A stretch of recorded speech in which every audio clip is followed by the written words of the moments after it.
አርእስተ ዜና በይደር የቆየው ምክር ቤት መመለስ የትግራይ ህዝብን ችግር የሚፈታ ስለሆነ እንደሚደግፉት ለተግባራዊነቱም እንደሚሰሩ የመቀለ መንግስት ሰራተኞች በሙሉ ድምጽ አጸደቁ።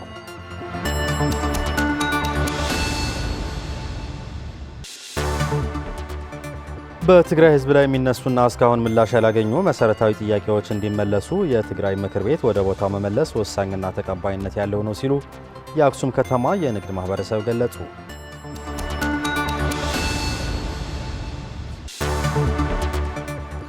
በሱዳን የእርስ በርስ ጦርነት ላይ የኮሎምቢያ ነፍሰ ገዳይ ቡድኖች በማሰማራት ለደረሰው ጭፍጨፋ የሱዳን ፈጥኖ ደራሽ ኃይሎች ተጠያቂ መሆኑን የተባበሩት መንግስታት በውሳኔ አስታወቀ።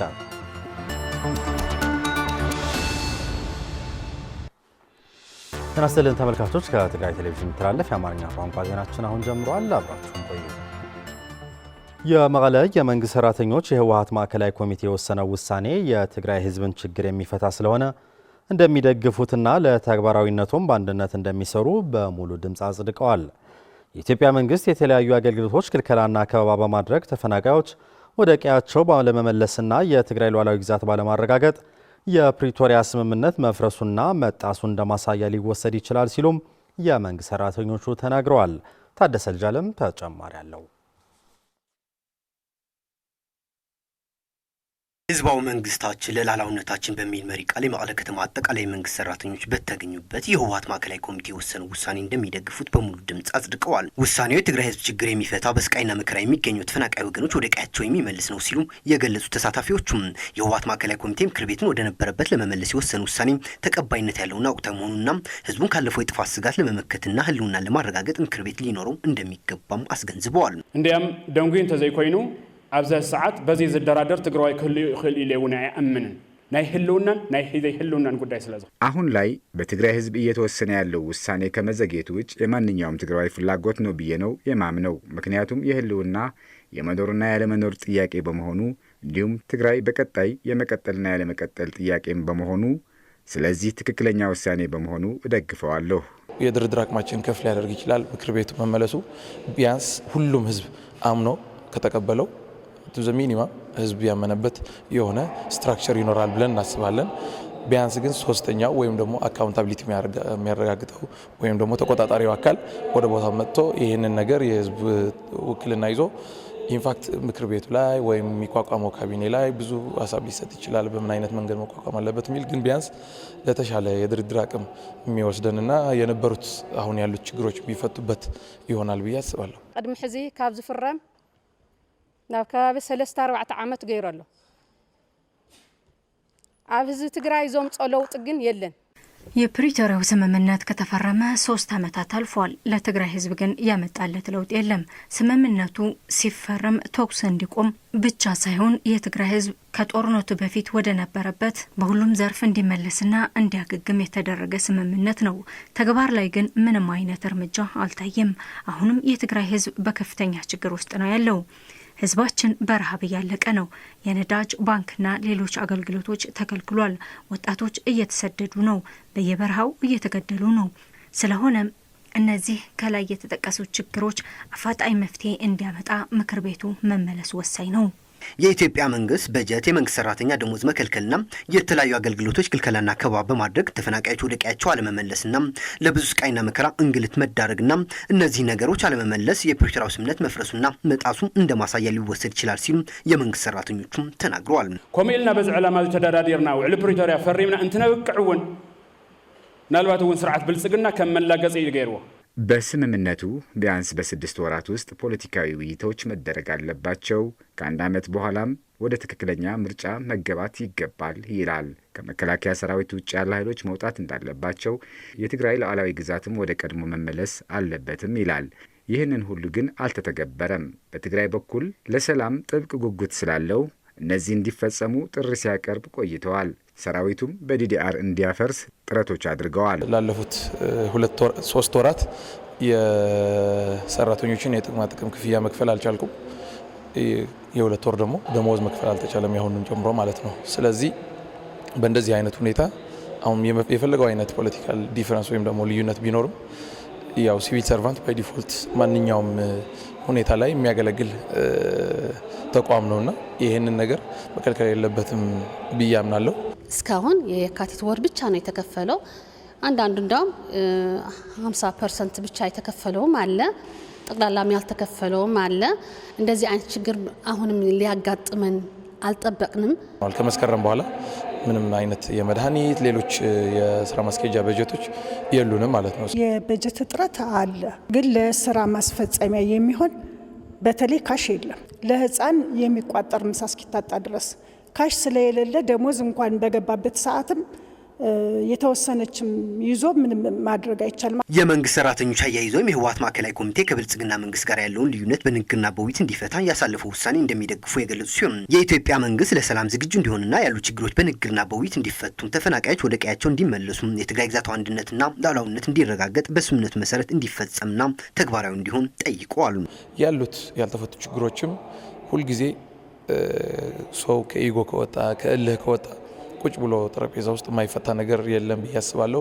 የዓለም ሁሉ እስካሁን የነበሩ ኤክስፒሪየንሶች የሚያሳዩን ሁሉም አሁን በቅርቡ እየተካሄደ ያለው የአሜሪካና የኢራን ጦርነት የሚያሳየን አት ዘ ኤንድ ኦፍ ዘ ዴይ ተመልሰን ወደ ዲስከሽን መምጣታችን ነው፣ ወደ ድርድር መምጣታችን ነውና በጠረጴዛ ዙሪያ ቁጭ ብለን ከተወያየን ሁሉም ነገር ይፈታል ብዬ አስባለሁ። ለዚህ ግን ሁለቱም አካላቶች ቅርብ መሆናቸውን ማረጋገጥ አለባቸው ማለት ነው። ህዝባችን ሲንገላታ፣ ሲራብ፣ ሲሰቃይ እናያለን። እግዚአብሔር እንዲረዳን ሰላም እንዲሰጠንና ቤታቸውን አጣው የሚንገላቱ ወደ ቦታቸው እንዲሄዱ በሰላም በፍቅር እመኛለሁ። የትግራይ ህዝብ ከሚገጥመው አደጋ እንዲወጣ ስርዓትና ህግ መዘርጋት ወሳኝ መሆኑ የተናገሩት የመቀለ ከተማ ከንቲባ ዶክተር ረዳኢ በርሀ በበኩላቸው ይህን ለማድረግ በኢደር ይቆይ የተባለው ምክር ቤት ወደ ስራው እንዲመለስና ጥያቄዎቹ በተደራጀ መንገድ ተግባራዊ እንዲደረግ እድል የሚሰጥ ነው ያሉ ሲሆን ለተግባራዊነቱም በቁም ነገርና በአንድነት መስራት አለብንም ብለዋል።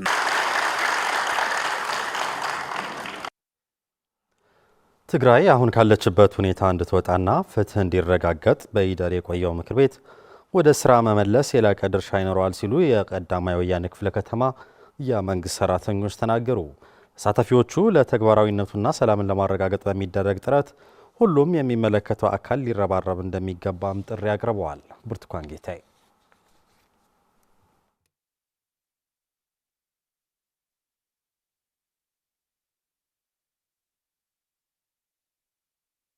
በመቀለ የቀዳማዊ ወያነ ክፍለ ከተማ የመንግስት ሰራተኞች በኢደር የቆየውን ምክር ቤት ወደ ስራ እንዲመለስ በህወሓት ማዕከላዊ ኮሚቴ የተላለፈው ውሳኔ በሚመለከት የመወያያ ሰነድ ቀርቦ ተወያይተውበታል። ትግራይ አሁን ካለችበት ሁኔታ እንድትወጣና ፍትህ እንዲረጋገጥ በኢደር የቆየው ምክር ቤት ወደ ስራ መመለሱ የላቀ ድርሻ አለው ብለዋል የመድረኩ ተሳታፊዎች። ምክር ቤት ባለመኖሩ እየደረሰ ያለ ጥቃት ሰው በትንሽ ጊዜ እስራት እየወጣ ነው። ምክር ቤቱ ከተመለሰ ግን አንድ ህግ ይወጣል፣ ህግ ይተገበራል እና የህግ ተገዢ ነው የምትሆኘው። አለበለዛ ግን ህግ ከሌለ ማንም ዱርዬ ነው የሚጫወትብሽ። ብዙ ሴቶች እህቶቻችን እየተደፈሩ እየተገደሉ ነው ያሉት። ግን ትክክለኛ የሆነ ውሳኔ እያገኙ አይደለም፣ ፍትህ እያገኙ አይደለም። መንግስት ሰራተኛ ደሞዝ እያገኘ አይደለም። ህክምና ሄደሽ መድኃኒት አታገኝም። በጣም አስቸጋሪ ሁኔታ ላይ ነው ያለነው። በተለይ እንደ ሴቶች አሁን ወሊድ ሲያጋጥምሽ ሄደሽ በቂ ህክምና አታገኝም። የግል ነው የምትሄጂ። የግል ሄደሽ 40 ሺህ 50 ሺህ ነው ከየት ይመጣል ያ ብር? ስለዚህ ምክር ቤቱ በመመለሱ ጠቅላላ የሴት ልጅን ችግር ይፈታል የሚል እምነት አለኝ እኔ። ትግራይ አሁን ካለችበት በጣም መጥፎ ሁኔታ ወደ ተሻለ ህዝቡ ይሄ ማለት ስልጣኑ ወደ ህዝቡ ተመልሶ ህዝቡን ራሱ በራሱ የመስተዳደርና ከምዕራብ ትግራይም ከተለያዩ ቦታዎችም ያሉ ዜጎች ወደ መኖሪያቸው ይመልሳል። ምክር ቤቱ ከተመለሰ በኋላ እሱ ራሱ የክልሉ አዋጆች፣ ደንቦች፣ ህጎች የማውጣትና የማጽደቅ የማስተግበር ስልጣን ኃላፊነት ስላለው ወደ ተሻለ ነገር እንሸጋገራለን። ሴቶች ተገድለናል፣ ታርደናል፣ ተደፍረናል። ስለዚህ ተጠያቂነት የለም፣ ትምህርት የለም፣ ብር የለም፣ ሆስፒታል ተዘግተዋል። ስለዚህ እኛ ምን ሊመራ ነው? ጊዜያዊ መንግስት የሚባለው አውቅተዋል የምንለው ለዚህ ነው። ህግ ለሁሉ ይጠቅማል፣ ስርዓት ለሁሉ ይጠቅማል። ለኛ ብቻ አይደለም፣ ለትግራይ ብቻ አይደለም፣ በመላው ሀገር። ስለዚህ ቤት ምክሩ ወይም የህዝብ ተወካዮቹ ከተመለሰ የገደለው ይያዛል፣ የሰረቀ ይያዛል። የመንግስት ሰራተኞቹ ውሳኔውን ለተግባራዊነቱና ሰላምን ለማረጋገጥ በሚደረግ ጥረት ሁሉም የሚመለከተው አካልና የትግራይ ህዝብ አንድነቱን በማጠናከር የድርሻውን እንዲወጣ መልእክታቸውን አስተላልፈዋል። አንድ ሆነ በሐሳብ ተረዳተ ምክር ቤትን ወደ ቦታው መልሰ ወደ ቦታው ከተመለሰ ማን ነው የሚጠቅመኝ ማን ነው የሚያስተዳድረኝ የሚለው በምርጫ ተካሂዷል። ሁላችንም አንድ ሆነን ትግራይ ወደ ነበረችበት ትግራይነቷን መመለስ አለብን። ስለዚህ ይሄ የመመለስ ስራ ደግሞ የሁላችንም ስራ ነው። ሁሉም ትግራይ ከምዕራብ እስከ ምብራቅ ከሰሜን እስከ ደቡብ ያለውን ትግራይ አንድ አድርጎ ወደ ነበርንበት ከፍታ እንድንወጣ ህዝብና ሁሉም ትግራዋይ ብቻ ሳይሆን ትግራይ የሚወድ ህዝብ ሁሉ የትም ይኖር ይሄን ነገር ደግፎ የተሻለ ስራን መስራት አለብን። የቀዳማዊ ወያነ ክፍለ ከተማ ምክትል አስተዳዳሪና የመንግስት አገልግሎት ዘርፍ ጽፈት ቤት ኃላፊ አቶ አተክልት አረጋዊና የክፍለ ከተማው የህወሓት ጽፈት ቤት ኃላፊ አቶ ኃይላይ ገብረ ውሳኔው ወቅታዊና ትክክለኛ ነው ያሉ ሲሆን የኢትዮጵያ መንግስት በተለያዩ ዘርፎች የፕሪቶሪያውን ስምምነት በመጣሱ የመጣ መሆኑንም ተናግረዋል። ስምምነት ፕሪቶሪያ ከምትፈልጦ ያው በርዒኒ ይዘሎ እንደሚታወቀው የፕሪቶሪያ ስምምነት የኢትዮጵያ መንግስት መሰረታዊ አገልግሎቶችን በመከልከልና ሌሎች ትግራይን ያገለሉ ውሳኔዎችን በመወሰን የመሳሰሉ ተግባራት እያፈረሰው ይገኛል። ስለዚህ ምክር ቤቱ መመለሱ የህዝቡን ጥያቄ የሚመልስ ነው። ወቅት ቤት ምክርፍ ክጸንሕ ይኖር ምስሩ ስሩሑ ክጽንሕ ይርዎ ምክር ቤቱ ወደ ስራው ለመመለስ ጊዜ የማይሰጥ ጉዳይ ነው። ምክንያቱም የህዝብ አንድነት የሚያጠናክርና የህዝቡን ችግር የሚያቃልል ስለሆነ ነው። በመጨረሻም ባለ 6 የአቋም መግለጫ ጽሑፍ ተጠናቋል። በትግራይ ህዝብ ላይ የሚነሱና እስካሁን ምላሽ ያላገኙ መሰረታዊ ጥያቄዎች እንዲመለሱ የትግራይ ምክር ቤት ወደ ቦታው መመለስ ወሳኝና ተቀባይነት ያለው ነው ሲሉ የአክሱም ከተማ ነዋሪዎች የአክሱም ከተማ የንግድ ማህበረሰብ ገለጹ። የምክር ቤቱ ወደ ቦታው መመለስ ተፈናቃዮች ወደ ቦታቸው እንዲመለሱ የትግራይ ግዛታዊ አንድነት እንዲረጋገጥ ወሳኝ ተራ እንዳለውም አክለዋል። ማዛ መኮንን የህወሓት ማዕከላዊ ኮሚቴ ያስተላለፈውን ምክር ቤት ወደ ቦታው የመመለስ ውሳኔ ተቀባይነት ያለው ነው ሲሉ የአክሱም ከተማ የንግድ ማህበረሰብ ባካሄዱት ኮንፈረንስ ገለጹ። የፕሪቶሪያው ስምምነት ተግባራዊ ይደረጋል በሚል የትግራይ ህዝብ ተስፋ አድርጎ ቢጠባበቅም አሁን ላይ ግን ያ ሳይሆን ቀርቷል ያሉት ተሳታፊዎቹ፣ ስለሆነም በትግራይ ህዝብ ላይ የሚነሱ ጥያቄዎች እንዲፈቱም ምክር ቤቱ ወደ ቦታው መመለስ ወሳኝ ነው ብለዋል። ምክር ቤቱ ተመልሶ እንደነበረበት ማህበረሰቡ ሁሉም ማህበረሰብ ተረዳቶ ተስማምቶ ወደ ነበረበት ጥሩ ሁኔታ እንዲገባና በሰላም እንዲስተዳደር ነው ተስፋው ማለት ነው። ከፕሪቶሪያ በኋላ የድሮን ጭፍጨፋ፣ የበጀት መዝጋት፣ ሌላም እየተደረገ ነበር። ግን የትግራይ ህዝብ ሰላም ይሻላል በማለት እየተጨፈጨፈም ቢሆን ተፈናቀል ወደ ቀያቸው ሳይመለሱ በረሃብ የጅብ መጫወቻ ሆነው እየኖር ነው። ስለዚህ እኛ እንደ ትግራይ ክልል ቀስ በቀስ እኛ የመውደም አሰራር መሆኑ ተገንዝበን የነበረ ቤት ምክር መልሰን መንግስታችን መልሰን ያው ወደዛ ምርጫችን እያሳየን ነው። ስምምነቱ ባለመተግበሩ በንግዱ ማህበረሰብና በአጠቃላይ በመላ የትግራይ ህዝብ ላይ ከፍተኛ ጉዳት አስከትሏል ያሉት ተሳታፊዎቹ ህዝቡም ለከፍተኛ ማህበራዊ ኢኮኖሚያዊ ቀውስ ተዳርጎ ይገኛልም ብለዋል። የውሉ ያለመተግበር ያመጣው ጣጣ የንግድ ማህበረሰብ ብቻ ሳይሆን እንደ ሰው ያለመቀጠል ነው ያመጣው። ምክንያቱም ሁሉም ነገር የለም፣ እንቅስቃሴ የለም፣ በነጋዴውም የሚገባ የሆነ የሸቀጣ ሸቀጥ የለም። ስለዚህ ነጋዴ ሸቀጣ ሸቀጥ የማያመጣ ከሆነ ህብረተሰቡም አያገኝም። ስለዚህ እንደ ትግራይ ክልል በአደጋ ላይ ነን ለማለት ይችላል። ማለት ሰላማችን ተጠብቆ መጀመሪያ ተፈናቃዮች በሰላም ወደ ቀያቸው እንዲመለሱ፣ እንደገና ሁሉም መንግስት ሰራተኛ በየወሩ በስነ ስርዓት ደሞዙን እየተከፈለ ያው ያልተሰጠው ውዝፍም ተከፍሎ በሰላምና በጥሩ ሁኔታ እንዲስተዳደር ነው የነበረው። ስለዚህ ይህንና ብዙ ነገር የፕሪቶሪያው ሰላም ስምምነት የጠበቅነው ነገር እንዲቋረጥና ተስፋ እንዲቆርጥ የትግራይ ህዝብ ተስፋ እንዲቆርጥ አድርጎታል። በኮንፈረንሱ የተገኙት የአክሱም ከተማ ምክትል ከንቲባ አቶ አበበ ብርሃነ የኢትዮጵያ መንግስት ስምምነቱ ተግባራዊ አድርጎ የትግራይ ህዝብ ጥያቄዎች ይመለሳሉ ተብሎ ቢጠበቅም ስምምነቱ የፖለቲካ መጫወቻ በማድረግ ስምምነቱን በመጣስ ህዝቡ ከፍተኛ ቀውስ ውስጥ እንዲገባ አድርጎታል ብለዋል። ከነበሩ በላይ ጭምር አሁን በትግራይ ህዝብ በድምጽ በሌለለት ግን ደግሞ ጽንተቱ ማለት ጄኖሳይዱ አሁንም እየቀጠለ ያለበት ሁኔታ ነው እናየው። ይሄን የሆነበት ዋና ምክንያት ደግሞ የኢትዮጵያ መንግስት በገባ ውል መሰረት ያው ውሉ ሙሉ በሙሉ ተግባራዊ ለማድረግ ዝግጁነትም የለውም ፍላጎትም የለውም። የትግራይ ሉዓላዊነት ወደ ነበረበት አልተመለሰም እስካሁን ድረስ ህገ መንግስታዊ ስርዓቱ በሚፈቅደው 2013 በነበረበት ከ2013 በነበረበት ሁኔታ መመለስ ነበረበት እንደ ህገ መንግስታዊ ስርዓት ከሆነ ማለት ነው። ህገ መንግስታዊ ስርዓቱ አልተቀበለውም አላከበረውም። በዚህ መሰረት ደግሞ እስካሁን ድረስ በመከራ የወደቁና አሁንም ከባድ ሁኔታ ያሳለፉ ያሉ በስቃይ ያሉ ከወራሮች ውስጥ ያለ ህዝብ አለ የትግራይ ህዝብ። ከዛም ደግሞ ለ6 ዓመታት ያህል በተለያዩ የመጠለያ ወድቆ በበሽታም በረሃብም እያለቀ መከራውን ፍዳውን እያለቀ እንዲህ አይነት ችግር አሁን እየደረሰ ነው። ይሄን የኢትዮጵያ መንግስት ዝግጁነት ስለሌለው አልተመለሰ ወደ ቀያቸው። ስለሆነም ተፈናቃዮች ወደ ቦታቸው እንዲመለሱ የትግራይ ግዛታዊ አንድነት እንዲረጋገጥና ሌሎች የትግራይ ህዝብ ችግሮች አፋጣኝ መፍትሄ እንዲያገኙ ምክር ቤቱ ወደ ቦታው መመለስ አስፈላጊ ነውም ብለዋል።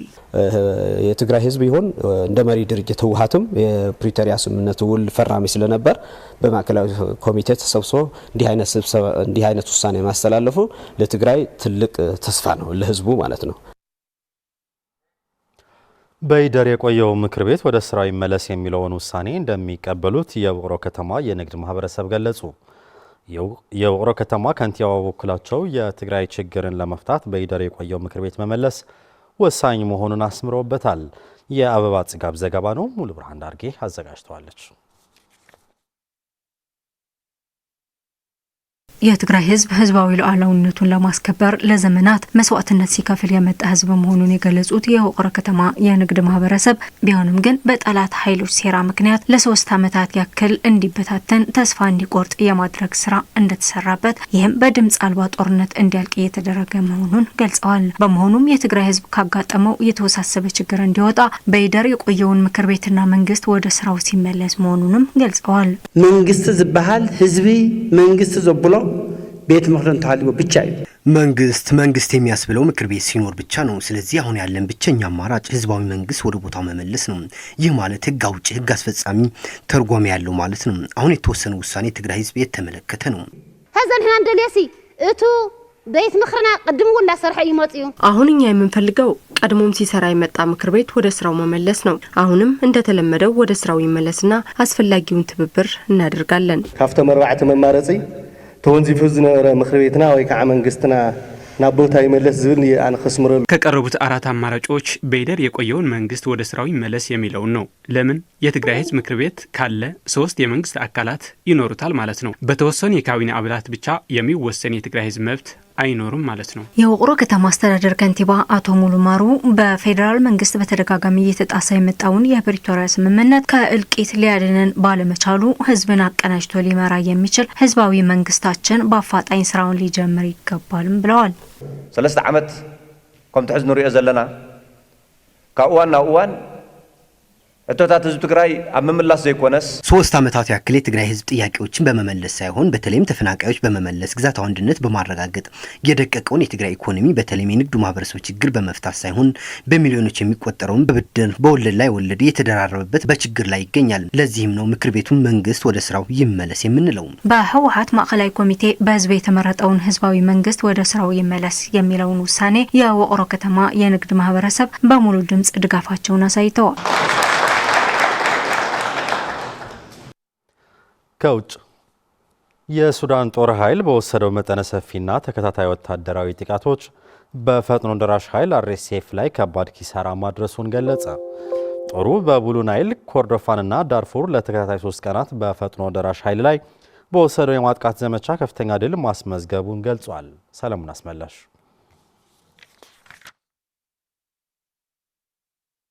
የሱዳን ጦር ኃይል በወሰደው መጠነ ሰፊና ተከታታይ ወታደራዊ ጥቃቶች በፈጥኖ ደራሽ ኃይል RSF ላይ ከባድ ኪሳራ ማድረሱን ገለጸም።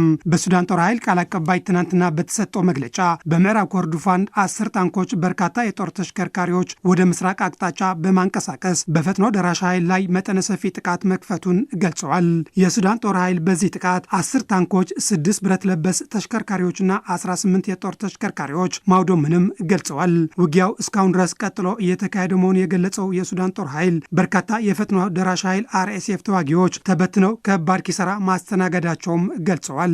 በሌላ ግንባር በሱዳን ኮርዶፋን የሱዳን ጦር ኃይል 7 የRSF የጦር ተሽከርካሪዎች ማውደሙና ብዙ ተዋጊዎች እንደገደለም አስታውቀዋል። በደቡብ ዳርፉር የሱዳን ጦር ኃይል የRSF ማዕከላዊ መሰብሰቢያዎች፣ የድሮን ካምፖች እንዲሁም የመሳሪያ የጥይትና የነዳጅ መጋዘኖች እንደመቱ ገልጸዋል። እነዚህ ጥቃቶች የRSF የማዋጋት አቅም በከፍተኛ ደረጃ ማውደማቸው አስረድተዋል። በሌላ በኩል በደቡብ ዳርፉር ዋና ከተማ ኒያላ ነዋሪዎች ትናንትና በከተማ ውስጥ ፍንዳታዎች እንደሰሙ አረጋግጠዋል። የሱዳን ጦር ኃይል ማክሰኞ በደቡብ ዳርፉር የሚገኘው የአግባሽ ማዕድን ላይ የአየር ጥቃት ማካሄዱንም ተገልጸዋል። የተባበሩት መንግስታት የሰብአዊ ጉዳዮች ማስተባበሪያ ጽሕፈት ቤት ኦቻ በዳርፉር እየተባባሰ ያለው የደህንነት ሁኔታ ላይ ጥልቅ ስጋት እንዳለው ገልጸዋል።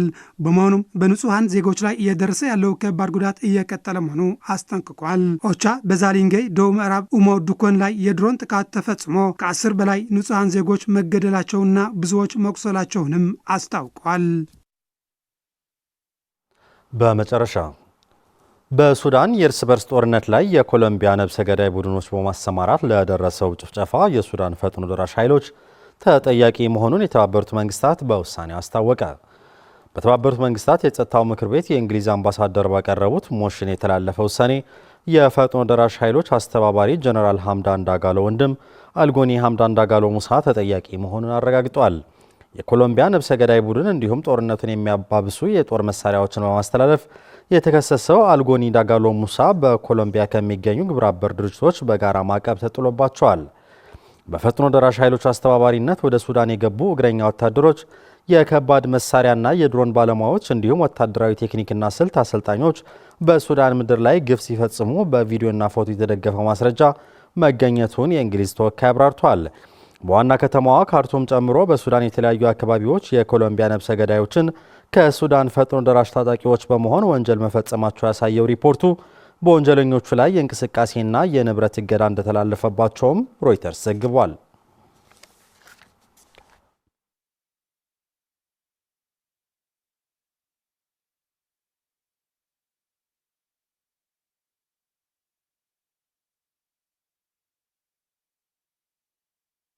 ዜናዎቻችን አብቅተዋል። ከቀሪዎቹ የትግራይ ቴሌቪዥን ዝግጅቶች ጋር መልካም ቆይታ ይሁንላችሁ። ሰላም።